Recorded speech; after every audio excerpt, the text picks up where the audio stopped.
Okay, so today my purpose was to get some base prints like this that I was going to use for a blackout technique, but I also wanted to try another thought that I had. The musical scrapper Jean Pitts had shown how she was doing patina prints by not lifting the stencil up. So I wanted to try that, but work with contrasting colors. So what I basically did was I laid down a base of yellow, and then I put orange down on the plate, and I lifted the orange up onto another print. This time the base was a different color. And then before I picked up that stencil, I rolled in the turquoise. Then I picked that stencil up. So now my orange and my turquoise are together, and I laid down another stencil just to get in a more interesting pattern. And so what I'll end up doing is doing a blackout on this, and I'm going to use my masking technique with the Frisket in the next video. So I have this one here, which has got yellow and turquoise and orange. And it's muddy in a couple places, but for the most part, it's not too muddy. I probably could have waited longer before I put the second color in. This is a cleanup print after taking this print with Titan Buff, and I really like that. And it's got some PBO, so it has some shimmer.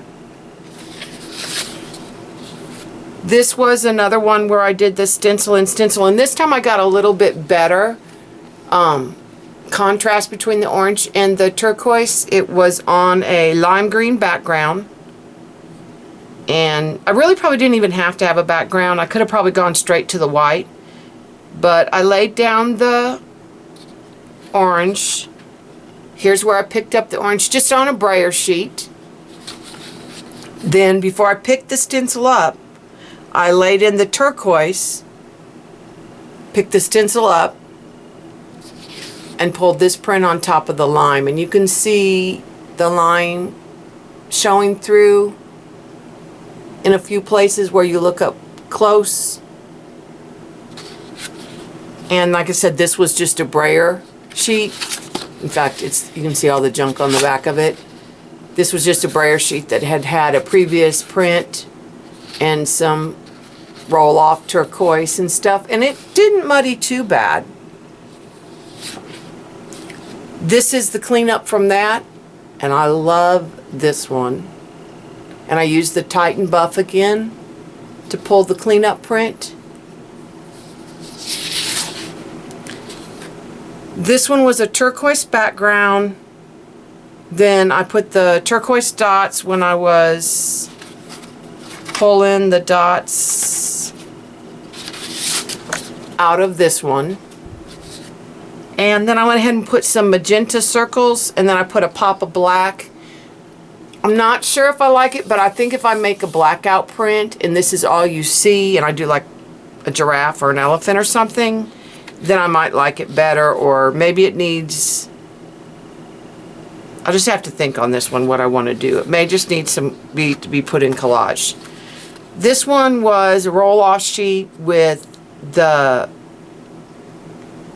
blue-green and green-blue PBOs, and I put a layer of the turquoise down, and then I put a pop of black. And I like it, but I think I'll probably use it in collage, and I'll use this piece and this piece separately. So I'll probably cut this down and use it in a piece as collage. This one was yellow to start with, and then I did pink with the turquoise, and it was okay. But then I took the fluid acrylics in the Camden red and a magenta and did a layer over there, and then because it's translucent, it really kind of glows, and I really like this. I think this will make possibly a neat blackout one. And this was a cleanup. I wished I'd done it on white paper. I did it on kind of a khaki paper, and it was the black that I was cleaning up, and I used some golds and some reds. I didn't mix it real well, But like I said, if I'd used it on white paper, it might have printed. I still will probably use it in collage. And this was a cleanup of the red with gold and bronze on black paper. It's hard to see on the camera, but it's really pretty. Kind of has an Asian feel with the gold and the red. Alright, thanks for watching, and the next video we'll be doing the blackout technique with the Frisket masking fluid.